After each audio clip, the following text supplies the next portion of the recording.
So, hi there guys! Welcome back to my YouTube channel. So, for today's clips, ay explain ko lang po sa inyo yung ating mga upcoming videos. So, we're back to editing now. Yes, totoo na po ito.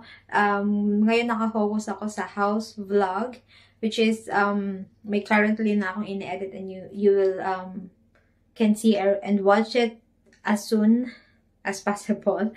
So, yun guys, since yung house vlog naman kasi ay very late naman talaga siyang i-upload kasi intended siya na late vlog kasi sabi ko noon na gusto ko siyang i-vlog and i-upload sa YouTube nang sure na ako. So, this time, yung present time ngayon ay sure na siya. And then, 2 years na din kami sa bahay na yun. So, meron ng mga improvement and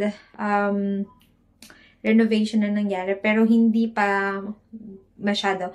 Pero, ngayon, ang i-focus natin ay yung processing muna. So, you will watch or see on the videos lahat ng processing and then yung mga errands na ginawa namin that time.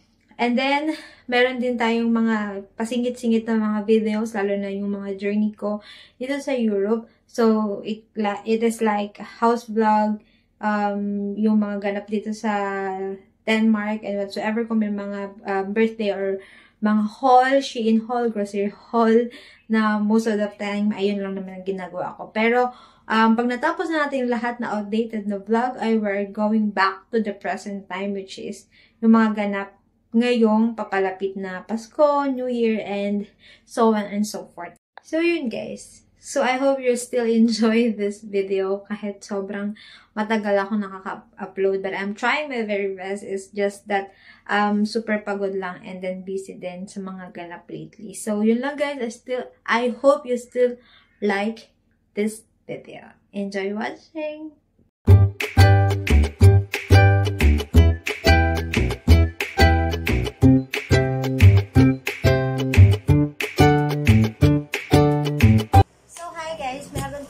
Unbox na fresh from Shopee ay Lazada. So, sinanitize ko na siya. Ulitin lang natin para for the, you know, para nakita nyo talaga. Pero sinanitize ko na siya. Ulitin lang natin para ma-sure. Okay? So, ito ay hindi ko alam. Ayan, nakikita nyo naman sa box. Ito ay helmet. Ano to? Gift. Okay, unbox na natin siya. Okay.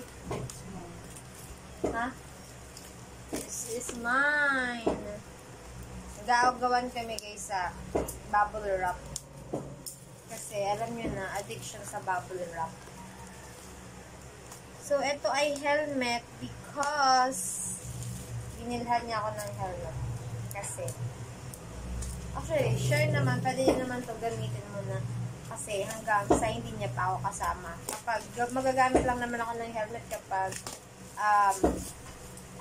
naka-backride ako sa motor. Pero since na hindi naman, hindi pa naman, so pwede nyo naman ito gamitin muna. So, binilhan niya ako nito kasi bago pa ako makanood mo. Bago pa ako matutong magmotor. Kasi meron na ako magmotor, guys. Meron akong clips na ipapakita sa inyo dyan. I-insert ko. So, yan. Meron na. Ay, marunong na ako. Kaya meron nito. Oops.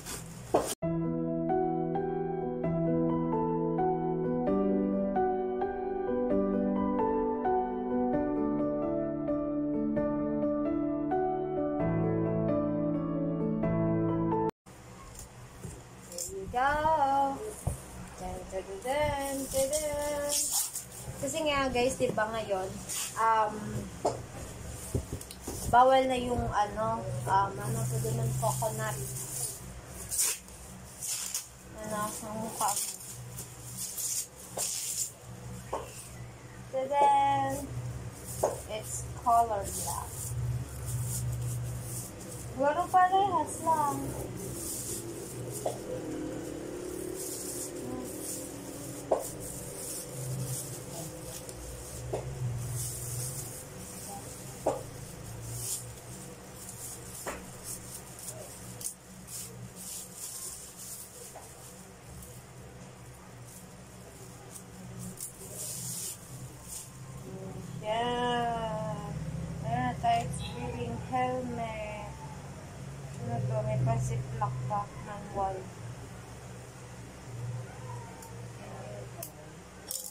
I will try.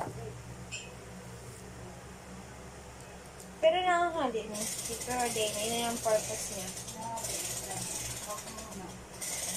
Ito na ang ating helmet color black. So, natanggalin naman natin ito. Saka na kapag gagamitin. Yung mga sizes pa din.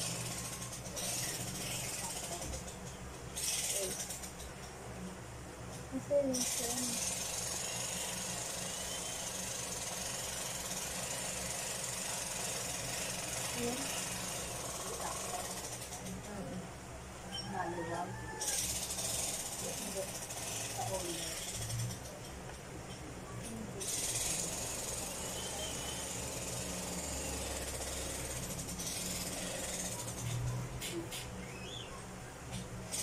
Ow. So, yun lang, guys. So, hi there. Guys, today ay mag-unbox tayo ng ating tada, nakikita niyo naman dito. Siya ay Mega Box wardrobe with drawers. So, mag-unbox tayo ng isa sa mga napundar or napupundar natin ngayon habang nandito pa lang tayo sa apartment. So, siguro sasama ko na lang itong video na to sa update sa house kasi syempre makikita, tawag nito, makikita nyo to dun sa future house na or future home namin to be. So, ito, sasama, ano na natin dito, i-unbox kasi syempre, sayang naman nung moment. Sayang nung box sa pag-unbox. So, ayan. Ano ba yun? Gano'n ako man. Sad fan. Joke. Ano kasi siya? Syempre, ever since na lumipat kami dito, we have nothing. We are, from zero to nothing talaga.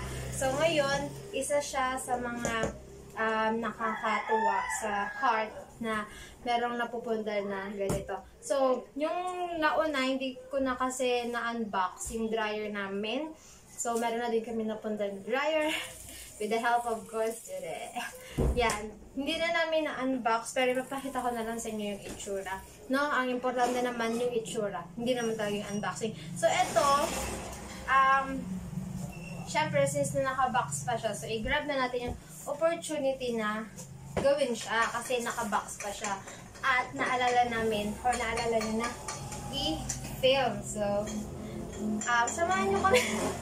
Samahan nyo kami sa pag, ano tawag na doon? Pag-assemble. Yan, pag-assemble ng ating cabinet. And then, magandang color, pet ko. So, let's start. Come on. Help me.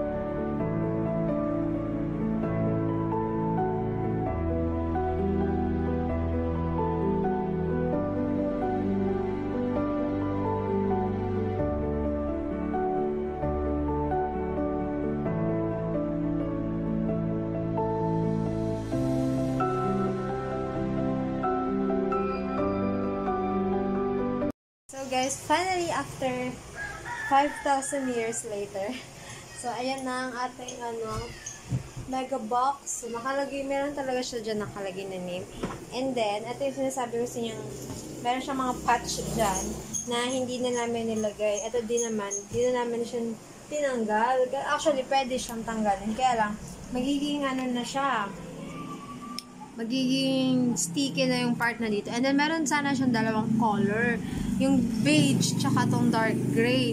So, ang kinuha namin yung dark gray kasi wala nang available itong beige. So, ito yung sinasabi ko ding mga numbers. Pati dyan sa loob, meron yan. Hindi na namin inalis kasi for, lang din, easy i-unassemble ulit siya kapag aalis na ulit kami. So guys, katulad ng sabi ko kanina, di ba? Ang tawag dito? Yung dryer kasi, binili lang siya as dryer lang talaga. Hindi siya binili na may washing machine. Kasi, to be honest, hindi ko naman talaga kailangan ng washing. Kasi, gusto ko yung nagkukusot talaga. Gusto ko naglalaba talaga. Tsaka, since na, sabi nga ng iba, mas kailangan namin yung washing kasi nga, may pakarton tayo sa ganun. Ilalagay naman yun sa ilalim ng ating foam para hindi masyadong matigas yung ating kasi diba bakal yan. So habang magsasaing pa lang kami, kakain pa lang kami. Anong oras na, alas 5 na ata. So yun na nga, sabi nga ng iba, dapat daw kailangan namin ng washing kasi hindi nga madumi or hindi kami madumihin gamit ng damit. So, kailangan washing kasi diba ang washing talaga. Hindi naman talaga niya nalilinis yung mga damit, diba? Parang ikot-ikot lang siya dun sa system niya. And then, tapos na. Magre-rinse na siya. So, ayun. Ayoko naman ng ganun. Sabi ko, mas kailangan ko ang dryer since na yung mga nakaraang araw sobrang maulan. So, dryer na lang kasi mas mabilis makapagpatuyo. At saka kapag yung washing naman, diba? Saka yun na nga, mas gusto kong nagkukusot talaga. Parang nasa nasa diwa ko na ang paglalaba. So, parang bonus factor na lang yung dryer. Kasi syempre, isasampay mo siya, tuyo na talaga. Papahangin naman siya, quick dry na lang, air dry na lang ng konti. Para talagang tuyong-tuyo na siya. So, yun. So, ayun na nga. I-insert ko na lang to. Kasi kakain na kami. Magsasaing pa kami. I-insert ko na lang tong video na to sa ating mga future vlogs. Kasi, isasabay ko na lang siya sa kasi syempre, diba, magkakaroon kami ng empty house tour. And then, magkakaroon din ng mga tour na meron ng laman yung bahay. So, eto na yung isa, syempre, sa mga napundar at yung nasa labad. Actually, marami na. Kasali na rin yung rice cooker na to. Pero, hindi na namin siya piniling lahat na i-vlog. Kapag siguro mag-house tour na talaga tayo dun sa house, makikita nyo na yung aming mga napundar ng paunti-unti. So, yeah, today is January 31 ng 2021. So, yan. So, I hope magustuhan nyo itong video na to. Guys, ito yung sinasabi kong dryer. Ayan, nilagyan ko lang siya nitong clean cloth para hindi siya magasgas dito. So, ayan. Ayan lang siya. Sharp yung brand niya. Then, dito yung sa hose. Kapag lilinisin yung loob. And then, 9.5 kilograms yung magic spin magic niya. So, ayan. Spin dry timer hanggang 5 minutes. Ayan. Meron siyang ganito. Then, yan. And then, ayan. Halakan siya, guys. So, meron siyang ganyan. Ayan.